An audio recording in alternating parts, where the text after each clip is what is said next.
পরিমণির তৃতীয় বিয়ের আশা এখন ভক্তদের মনে চড়াও হয়ে উঠেছে। এরই মধ্যে সেই উড়ো বিয়ের সব খরচের দায়িত্ব নিতে চাইলেন অভিনেতা ও উপস্থাপক শাহরিয়ার নাজিম জয়। মূল গল্পটা 2 দিন পুরনো। আর্জেন্টিনা জিতলে আবার বিয়ে করার ঘোষণা দিয়েছেন পরিমণি। আর সেই ঘোষণার মধ্যেই এক প্রকার ঢাক ঢোল পিটিয়ে জয় ছিনিয়ে নিল আর্জেন্টিনা।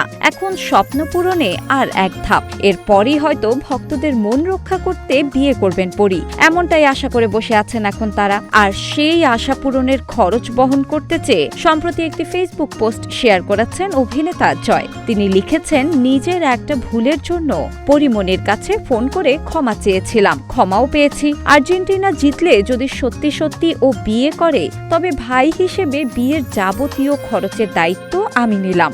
এই কথা রসিকতার ছলে হলেও ভক্তদের মনে যেন এখন লাড্ডু ফুটছে পরির বিয়ের জন্য।